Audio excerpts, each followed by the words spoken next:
சற்று முன் கிடைக்கப்பெற்ற மிக மிக முக்கியமான செய்தி ஒன்று வெளியாகி உள்ளது.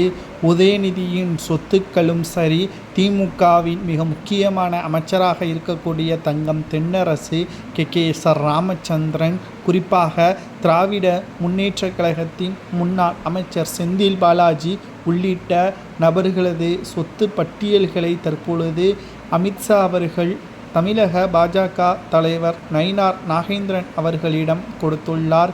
எதற்காகவென்றால், வருகின்ற சட்டசபை தேர்தல் இன்னும் 9 மாதங்கள் தான் இருக்கிறது. தமிழகத்தில் 4 ஆண்டுகள் ஆட்சி அமைத்த திமுகவின் ஒட்டுமொத்த ஊழலும், தமிழகத்தில் திமுக ஆட்சியை அமைத்தால் விடியலை நோக்கி பயணம் என்று பிரச்சாரம் செய்த திமுகவின் தலைவர் ஸ்டாலின் அவர்கள் ஆட்சி அமைத்த பிறகு விடியலை நோக்கி குடும்ப சொத்துக்களும், அமைச்சர்களது சொத்துக்களும், எம்எல்ஏக்களது சொத்துக்களும் தான் அதிகமாகியுள்ளது. ஆனால் மக்களின் வளர்ச்சியும் பாதுகாப்பும் மிக மோசமான முறையில்தான் தமிழகத்தில் நிலவுகிறது.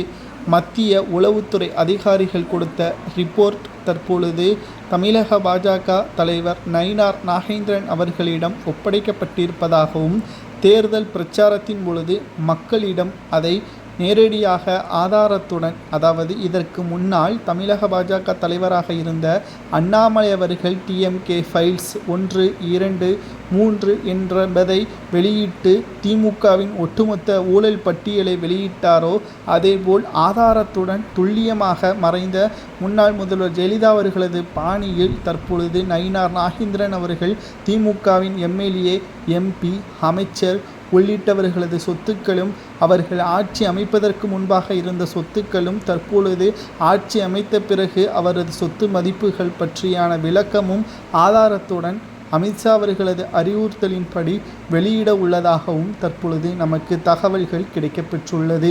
இதன் மூலம் உதயநிதி அவர்களுக்கும் ஆபத்து வரலாம், அதேபோல் திமுகவின் பிற அமைச்சர்களுக்கும் ஆபத்து வரலாம் என்ற தகவலும் கிடைக்கப்பெற்றுள்ளது.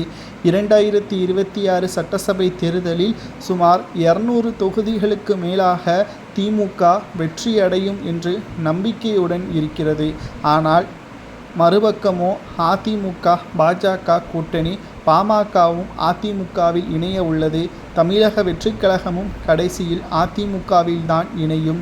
அனைத்தையும் வைத்து பார்க்கும் பொழுது திமுக எதிர்க்கட்சி அந்தஸ்து கூட பறிபோகும் என்ற தகவல் தற்பொழுது கிடைக்கப்பெற்றுள்ளது. மிகப்பெரிய ஒரு பாதிப்பு திமுகவிற்கு வரும் என்ற தகவலும் தற்பொழுது உளவுத்துறை சொன்னதாக கிடைக்கப்பெற்றுள்ளது.